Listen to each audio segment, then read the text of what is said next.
Everyone can see it. The inequality. The words sputtered out of Ivara's mouth into the upturned face of the clergyman as he hung from a meat hook speared through his shin. You sit in your spotless towers and big ships while we starve and scrounge in the dirt. The Ministorum cleric's eyes rolled back and his lids fluttered as the pain forced him into unconsciousness again. Ivara snarled. No, you don't get to leave. I can't, so you can't. No. Ivara's anger broke into a sobbing grief. The room was quiet then.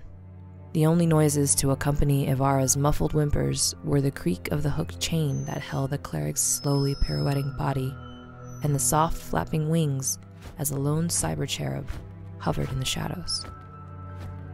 Ivara breathed deeply, and wiping her eyes, she composed herself. Carefully, she withdrew a stim shot from her pocket and rolled it between her fingers. He knows why, Ivara muttered, and thrust the stim shot into the cleric's heart.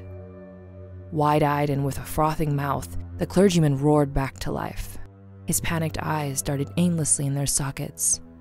With a vicious backhand, Ivara focused his attention. Look at him! Ivara pointed at the cyber cherub floating quietly in the corner.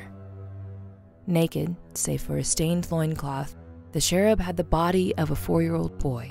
Its diminutive frame was held aloft by an anti-grav generator fused to the flesh of its back.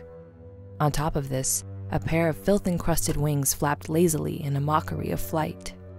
Soft blonde locks stappled down to rest loosely about its shoulders, but instead of framing a child's face, the hair curled around a patchwork of ruined flesh, rusting metal, and a single circular lens. The cherub had a pict cam for a head. The cherub's cyclopean eyes zoomed to focus onto the cleric. He began to sob. Oh, throne! Please, God, Emperor, please help me! Ivara sneered in disgust. Ugh, spare me. Everyone can see your cult for what it is. You tell us that if we grovel and cower beneath you, that we'll be rewarded when we die. But really, you just spin your sick tales of a god emperor to keep us under your boot. I know that now. My new friends taught me that. Ivara continued sermonizing to the cleric.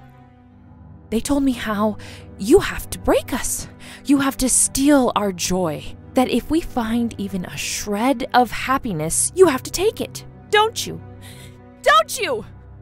Ivara viciously kicked the cleric in the face. The brute force sent him swinging backwards, and with a resounding crack, his shin snapped, the hook tearing through the weak flesh of his leg, causing him to fall, face first, into the floor. The cleric cried out in agony, his moans choking on the blood flowing from his nose into his mouth.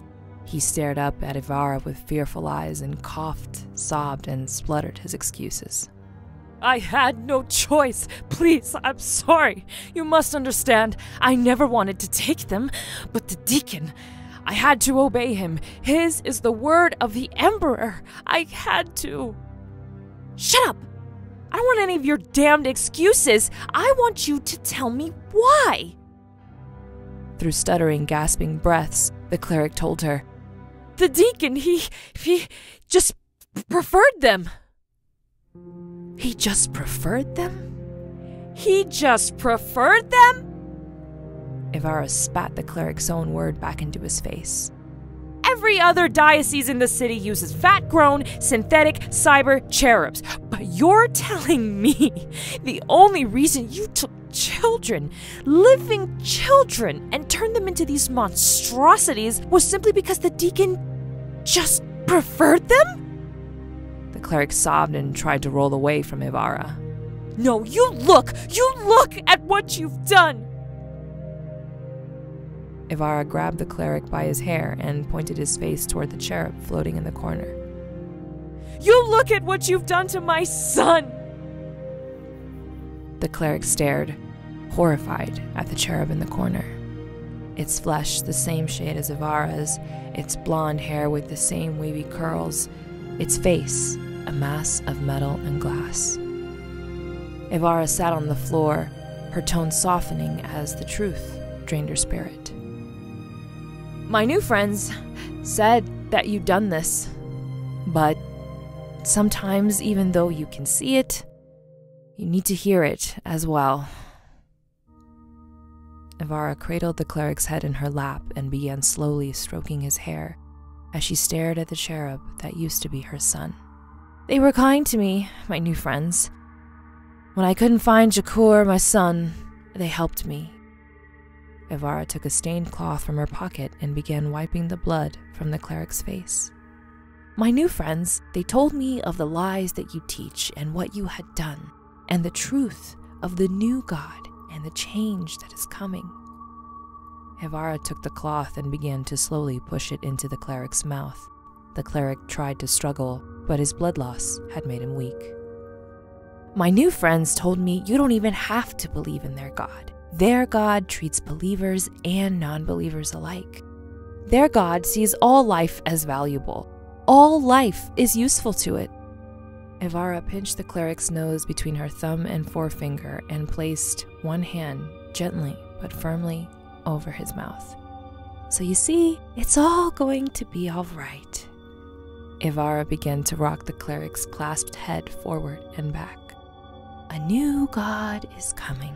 God who will treat us all equally. A God who will tear down your spires and your ships. A God who will end all this inequality and then embrace us all in its 4 strong arms.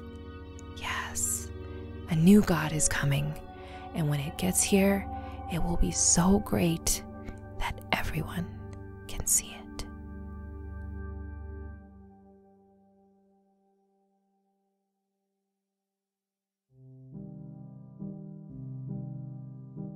Hi everyone, Colin from Cold Open Stories here.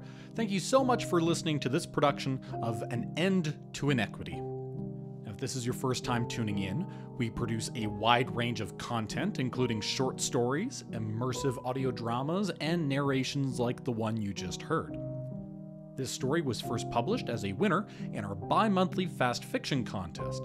Now, if you aren't familiar, Fast Fiction is our unofficial Warhammer 40,000 writing competition, built around 1,000 words, one theme, one winner.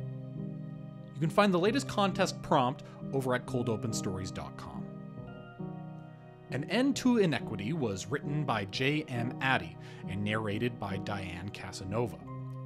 It was published by Cold Open Stories with musical design and production by Pathios Productions. Now, if you'd like to find more of their work, check them out on YouTube at Pathios Productions or Instagram at Pathios_Productions. Thank you so much for tuning in, and please consider sharing what you heard in your network. Tag a friend, boost our signal. It's a great way to build community and share stories worth telling.